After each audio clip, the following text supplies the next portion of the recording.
بسم الله الرحمن الرحيم الحمد لله الذي أنزل على عبده الكتاب ولم يجعل له عوجا قيما لينذر بأسا شديدا من لدنه ويبشر المؤمنين الذين يعملون الصالحات أن لهم أجرا حسنا ماكثين فيه أبدا وينذر الذين قالوا اتخذ الله ولدا ما لهم به من علم ولا لآبائهم كبرت كلمة تخرج من أفواههم إن يقولون إلا كذبا فلعلك باخع نفسك على آثارهم إن لم يؤمنوا بهذا الحديث أسفا إنا جعلنا ما على الأرض زينة لها لنبلغهم أيهم أحسن عملا وإنا لجاعلون ما عليها صعيدا جرزا أم حسبت أن أصحاب الكهف والرقيم كانوا من آياتنا عجبا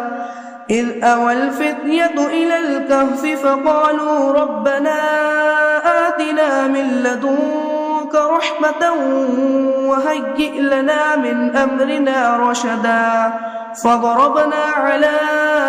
آذانهم في الكهف سنين عددا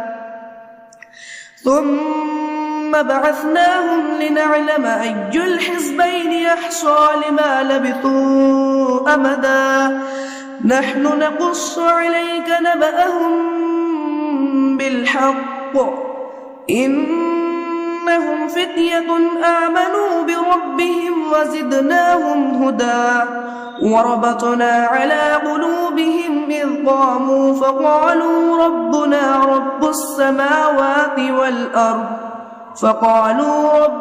رب السماوات والأرض لن ندعو من دونه إلها لقد قلنا إذا شططا هؤلاء قوم اتخذوا من دونه آلهة لولا يأتون عليهم بسلطان بين فمن أظلم ممن افترى على الله كذبا وإذ اعتزلتموهم وما يعبدون إلا الله فأووا إلى الكهف ينشر لكم ربكم من رحمته ويهيئ لكم من أمركم مرفقا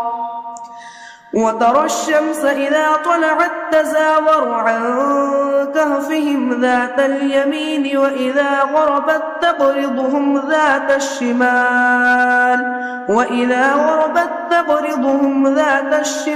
وهم في فجوة منه ذلك من آيات الله من يهد الله فهو المهتد ومن يضلل فلن تجد له وليا مرشدا وتحسبهم أيقاظا وهم رقود ونقلبهم ذات اليمين وذات الشمال وكلبهم باسط ذراعيه بالوصيد لو اطلعت عليهم لوليت منهم فرارا ولملئت منهم رعبا وكذلك بعثناهم ليتساءلوا بينهم قال قائل منهم كم لبثتم قالوا لبثنا يوما أو بعض يوم قالوا ربكم أعلم بما لبثتم فابعثوا أحدكم بورقكم هذه إلى المدينة فلينظر أيها أزكى طعاما فليأتكم برزق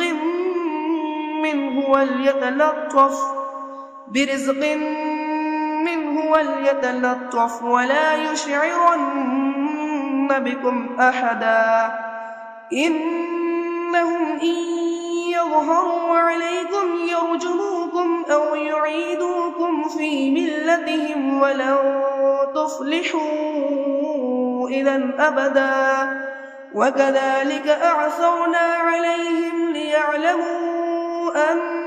وعد الله حق وأن الساعة لا ريب فيها إذ يتنازعون بينهم أمرهم فقالوا ابنوا عليهم بنيانا ربهم أعلم بهم قال الذين غلبوا على أمرهم لنتخذن عليهم مسجدا سيقولون ثلاثة رابعهم كلبهم ويقولون خمسة سادسهم كلبهم رجما بالغيب ويقولون سبعة وثامنهم كلبهم قل ربي أعلم بعدتهم ما يعلمهم إلا قليل فلا تمار فيهم إلا مراء ظاهرا ولا تستفت فيهم منهم أحدا ولا تقولن لشيء إني فاعل ذلك غدا إلا أن يشاء الله واذكر ربك إذا نسيت وقل عسى أن يهديني ربي لأقرب من هذا رشدا ولبثوا في كهفهم 300 سنين وازدادوا 9 قل الله أعلم بما لبثوا له غيب السماوات والأرض أبصر به وأسمع ما لهم من دونه من ولي ولا يشرك في حكمه أحدا واتل ما أوحي إليك من كتاب ربك لا مبدل لكلماته ولن تجد من دونه ملتحدا واصبر نفسك مع الذين يدعون ربهم بالغداة والعشي يريدون وجهه ولا تعد عيناك عنهم تريد زينة الحياة الدنيا ولا تطع من أغفلنا قلبه عن ذكرنا واتبع هواه وكان أمره فرطا وقل الحق من ربكم فمن شاء فليؤمن ومن شاء فليكفر إنا أعتدنا للظالمين نارا أحاط بهم سرادقها وإن يستغيثوا يغاثوا بماء كالمهل يشوي الوجوه بئس الشراب وساءت مرتفقا إن الذين آمنوا وعملوا الصالحات إنا لا نضيع أجر من أحسن عملا أولئك لهم جنات عدن تجري من تحتهم الأنهار يحلون فيها من أساور من ذهب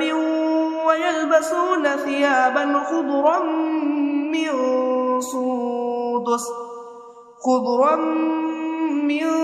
سندس واستبرق متكئين فيها على الأرائك ورائك نعم الثواب وحسنت مرتفقا واضرب لهم مثل الرجلين جعلنا لأحدهما جنتين من أعناب وحففناهما بنخل وجعلنا بينهما زرعا كلتا الجنتين آتت أكلها ولم تظلم منه شيئا وفجرنا خلالهما نهرا وكان له ثمر فقال لصاحبه وهو يحاوره أنا أكثر منك مالا وأعز نفرا ودخل جنته وهو ظالم لنفسه قال ما أظن أن تبيد هذه أبدا وما أظن الساعة قائمة ولئن رددت إلى ربي لأجدن خيرا منها منقلبا قال له صاحبه وهو يحاوره أكفرت بالذي خلقك من تراب ثم من نطفة ثم سواك رجلا لكن هو الله ربي ولا أشرك بربي أحدا ولولا إذ دخلت جنتك قلت ما شاء الله لا قوة إلا بالله إن ترني أنا أقل منك مالا وولدا فعسى ربي أن يؤتيني خيرا من جنتك ويرسل عليها حسبانا من السماء فتصبح صعيدا زلقا أو يصبح ماؤها غورا فلن تستطيع له طلبا وأحيط بثمره فأصبح يقلب كفيه على ما أنفق فيها وهي خاوية على عروشها ويقول يا ليتني لم أشرك بربي أحدا ولم تكن له فئة ينصرونه من دون الله وما كان منتصرا هنالك الولاية لله الحق هو خير ثوابا وخير عقبا واضرب لهم مثل الحياة الدنيا كماء أنزلناه من السماء فاختلط به نبات الأرض فأصبح هشيما تذروه الرياح وكان الله على كل شيء مقتدرا المال والبنون زينة الحياة الدنيا والباقيات الصالحات خير عند ربك ثوابا وخير أملا ويوم نسير الجبال وترى الأرض بارزة وحشرناهم فلم نغادر منهم أحدا وعرضوا على ربك صفا لقد جئتمونا كما خلقناكم أول مرة بل زعمتم أن لن نجعل لكم موعدا ووضع الكتاب فترى المجرمين مشفقين مما فيه ويقولون يا ويلتنا ما لهذا الكتاب لا يغادر صغيرة ولا كبيرة إلا أحصاها ووجدوا ما عملوا حاضرا ولا يظلم ربك أحدا وإذ قلنا للملائكة اسجدوا لآدم فسجدوا إلا إبليس كان من الجن ففسق عن أمر ربه أفتتخذونه وذريته أولياء من دوني وهم لكم عدو بئس للظالمين بدلا ما أشهدتهم خلق السماوات والأرض ولا خلق أنفسهم وما كنت متخذ المضلين عضدا ويوم يقول نادوا شركائي الذين زعمتم فدعوهم فلم يستجيبوا لهم وجعلنا بينهم موبقا ورأى المجرمون النار فظنوا أنهم مواقعوها ولم يجدوا عنها مصرفا ولقد صرفنا في هذا القرآن للناس من كل مثل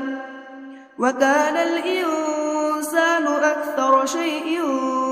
جدلا وما منع الناس أن يؤمنوا إذ جاءهم الهدى ويستغفروا ربهم إلا أن تأتيهم سنة الأولين أو يأتيهم العذاب قبلا وما نرسل المرسلين إلا مبشرين ومنذرين ويجادل الذين كفروا بالباطل ليدحضوا به الحق واتخذوا آياتي وما أنذروا هزوا ومن أظلم ممن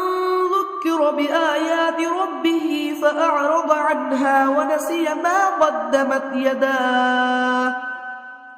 إنا جعلنا على قلوبهم أكنة أن يفقهوا وفي آذانهم وقرا وإن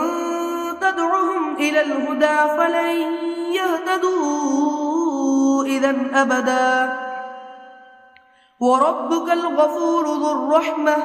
لو يؤاخذهم بما كسبوا لعجل لهم العذاب بل لهم موعد لن يجدوا من دونه موئلا وتلك القرى أهلكناهم لما ظلموا وجعلنا لمهلكهم موعدا وإذ قال موسى لفتاه لا أبرح حتى أبلغ مجمع البحرين أو أمضي حقبا فلما بلغا مجمع بينهما نسيا حوتهما فاتخذ سبيله في البحر سربا فلما جاوزا قال لفتاه آتنا غداءنا لقد لقينا من سفرنا هذا نصبا قال أرأيت إذ أوينا إلى الصخرة فإني نسيت الحوت وما أنسانيه إلا الشيطان أن أذكره واتخذ سبيله في البحر عجبا قال ذلك ما كنا نبغي فارتدا على آثارهما قصصا فوجدا عبدا من عبادنا آتيناه رحمة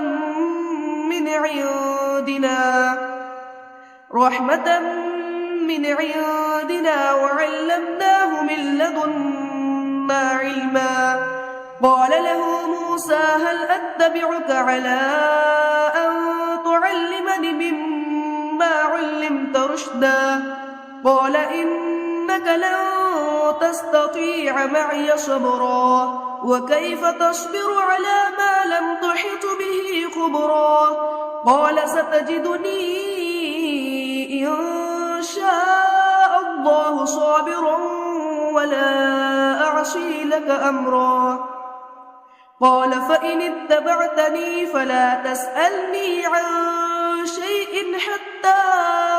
أحدث لك منه ذكرا فانطلقا حتى السفينة خرقها قال أخرقتها لتغرق أهلها لقد جئت شيئا إمرا قال ألم أقل إنك لن تستطيع معي صبرا قال لا تؤاخذني بما نسيت ولا ترهقني من أمري عسرا فانطلقا حتى إذا لقيا غلاما فقتله قال أقتلت نفسا زكية بغير نفس لقد جئت شيئا نكرا قال ألم أقل لك إنك لن تستطيع معي صبرا قال إن سألتك عن شيء بعدها فلا تصاحبني قد بلغت من لدني عذرا فانطلقا حتى إذا أتيا أهل قرية استطعما أهلها فأبوا أن يضيفوهما فوجدا فيها جدارا يريد أن ينقض فأقامه قال لو شئت لاتخذت عليه أجرا قال هذا فراق بيني وبينك سأنبئك بتأويل ما لم تستطع عليه صبرا أما السفينة فكانت لمساكين يعملون في البحر فأردت أن أعيبها وكان وراءهم ملك يأخذ كل سفينة غصبا وأما الغلام فكان أبواه مؤمنين فخشينا أن يرهقهما طغيانا وكفرا فأردنا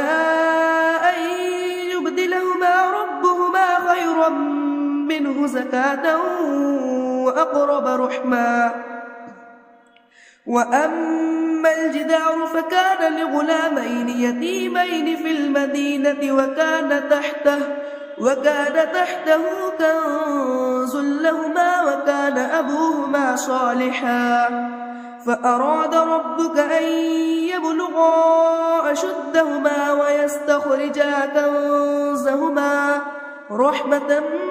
من ربك وما فعلته عن أمري ذلك تأويل ما لم تستطع عليه صبرا ويسألونك عن ذي القرنين قل سأتلو عليكم منه ذكرا إنا مكنا له في الأرض وآتيناه من كل شيء سببا فأتبع سببا حتى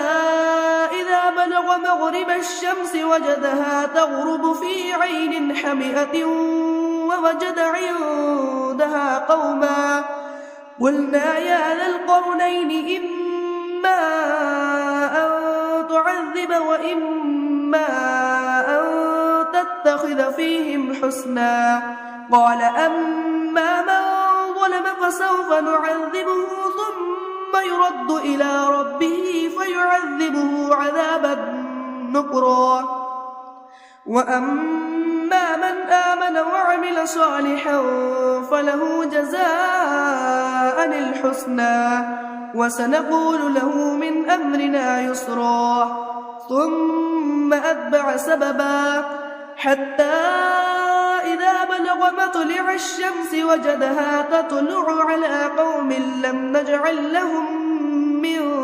دونها سترا كذلك وقد أحطنا بما لديه خبرا ثم أتبع سببا حتى إذا بلغ بين السدين وجد من دونهما قوما لا يكادون يفقهون قولا قالوا يا ذا القرنين إن يأجوج ومأجوج مفسدون في الأرض فهل نجعل لك خرجا على أن تجعل بيننا وبينهم سدا قال ما مكني فيه ربي خير فأعينوني بقوة أجعل بينكم وبينهم ردما آتوني زبر الحديد حتى إذا ساوى بين الصدفين قال انفخوا حتى إذا جعله نارا قال آتوني أفرغ عليه قطرا فما استطاعوا أن يظهروه وما استطاعوا له نقبا قال هذا رحمة من ربي فإذا جاء وعد ربي جعله دكا وكان وعد ربي حقا وتركنا بعضهم يومئذ يموج في بعض ونفخ في الصور فجمعناهم جمعا وعرضنا جهنم يومئذ للكافرين عرضا الذين كانت أعينهم في غطاء عن ذكري وكانوا لا يستطيعون سمعا أفحسب الذين كفروا أن يتخذوا عبادي من دوني أولياء إنا أعتدنا جهنم للكافرين نزلا قل هل ننبئكم بالأخسرين أعمالا الذين ضل سعيهم في الحياة الدنيا وهم يحسبون أنهم يحسنون صنعا أولئك الذين كفروا بآيات ربهم ولقائه فحبطت أعمالهم فلا نقيم لهم يوم القيامة وزنا ذلك جزاؤهم جهنم بما كفروا واتخذوا آياتي ورسلي هزوا إن الذين آمنوا وعملوا الصالحات كانت لهم جنات الفردوس نزلا خالدين فيها لا يبغون عنها حولا قل لو كان البحر مدادا لكلمات ربي لنفد البحر قبل أن تنفد كلمات ربي ولو جئنا بمثله مددا قل إنما أنا بشر مثلكم يوحى إلي أنما إلهكم إله واحد فمن كان يرجو لقاء ربه فليعمل عملا صالحا ولا يشرك بعبادة ربه أحدا